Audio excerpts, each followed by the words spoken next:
Guys, welcome back to my YouTube channel. আমার নতুন একটা ব্লগে জানাচ্ছি অনেক অনেক শুভেচ্ছা। আশা করি সবাই ভালো আছো।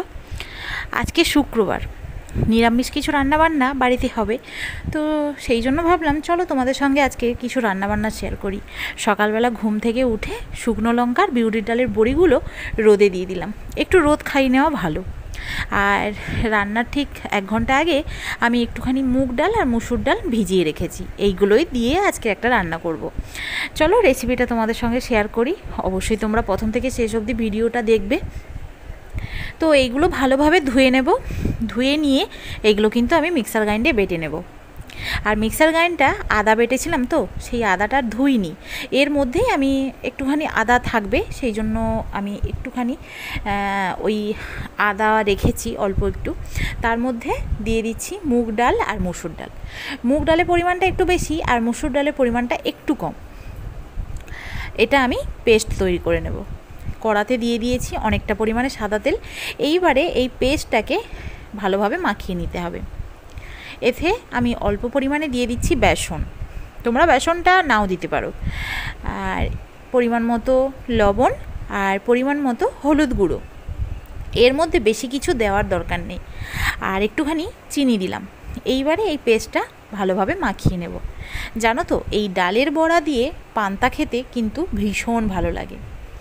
তো এইবারে সাদা তেলের মধ্যে এগুলো ভেজে নেব।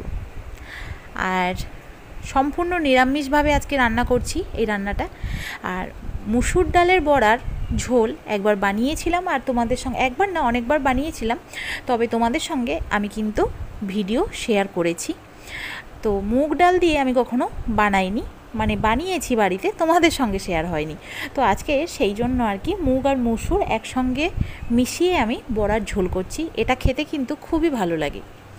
আর আমি যখন এই বড়াগুলো ভাজছিলাম, আমার মেয়ে বলছে, মা তুমি কি তালের বড়া বানাচ্ছ? তবে এগুলো দেখতে তালের বড়ার মতো হলেও এগুলো তো তালের বড়া না। সত্যিকারে এবছর আমাদের তালের বড়া খাওয়াই হলো না, তাই জন্য মুখে লেগেই রয়েছে যে তালের বড়া তালের বড়া। দেখতে খানিকটা তালের বড়ার মতো, তবে একটু বড় বড় হয়েছে। দেখো, এগুলো মোটামুটি ধৈর্য ধরে অল্প আঁচে কিন্তু ভেজে নিতে হবে। বেশি জোরে মানে আঁচটা বেশি বাড়িয়ে দিলে ভাজলে ভেতরটা আর ভাজা হবে না। তো ধৈর্য ধরে অল্প আঁচে কিন্তু ভেজে নিতে হবে। এইগুলো বেশ বড় বড় হয়েছে, তবে পরেরগুলো একটু ছোট ছোট হয়েছে। যাই হোক, সব ভাজা কিন্তু আমার কমপ্লিট। এইবারে এগুলো আমি তুলে নিচ্ছি। অল্প পরিমাণে আলু কেটে নিয়েছি। আলু আমি তেলের মধ্যে অন্য একটা কড়ায় একটু লাল লাল করে ভেজে নেব। এই দেখো, লাল লাল করে আমি ভেজে নিয়েছি। এর মধ্যে কিন্তু কোনো আমি নুন হলুদ কিছুই ব্যবহার করিনি। আর আজকে রান্নাটা আমি সাদা তেলেই করছি। শুকনো লঙ্কা 2-3টে তেজপাতা আমি কড়ায় প্রথমে দিয়ে দিলাম।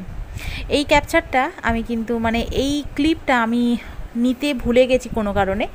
যাই হোক, তো শুকনো লঙ্কাটা ভাজা হয়ে এলে এর মধ্যে আমি অনেকটা পরিমাণে কিন্তু হিং দিয়েছি। নিরামিষ রান্নাতে একটু হিং দিলে ভালোই লাগে। দিয়ে দিলাম একটা গোটা টমেটো। টমেটোটা তাড়াতাড়ি গলে যাওয়ার জন্য আমি পরিমাণ মতো লবণ দিয়ে দিলাম। আর তরকারিতে লবণ দিতে হবে না, অনেকটা পরিমাণেই লবণ দিয়ে দিয়েছি। এইবারে টমেটোটা গলে এলে এর মধ্যে আমি দিয়ে দেব কিন্তু আদা বাটা। আদা দিয়ে ভালোভাবে মশলাটাকে আমি কষিয়ে নেব। এই দেখো, টমেটোটা ভালোভাবে কিন্তু গলে গেছে। এইবার ভেজে রাখা আলুগুলো এর মধ্যে দিয়ে দিলাম।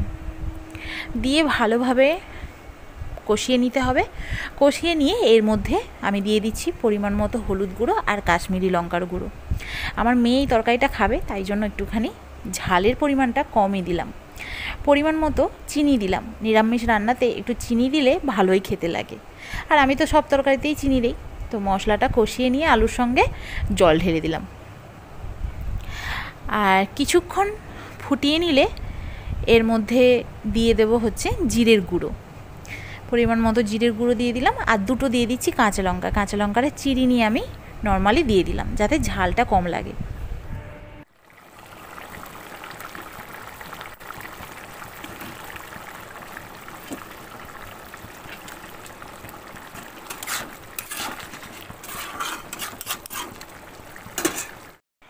রেডি কিন্তু আজকে তালের বড়ার ঝোল। আরে না না, মুগ ডাল আর মুসুর ডালের বড়ার ঝোল, মানে ডালের বড়ার ঝোল। মজা করেই বললাম যে তালের বড়ার ঝোল। যাই হোক, রেসিপিটা কেমন লাগলো অবশ্যই কমেন্ট করে জানিও, আর ভালো লাগলে অবশ্যই লাইক করো। দেখা হবে কালকে নতুন কিছু নিয়ে। সবাই ভালো থেকো, সুস্থ থেকো। আজকের মতো বিদায় নিচ্ছি। টাটা।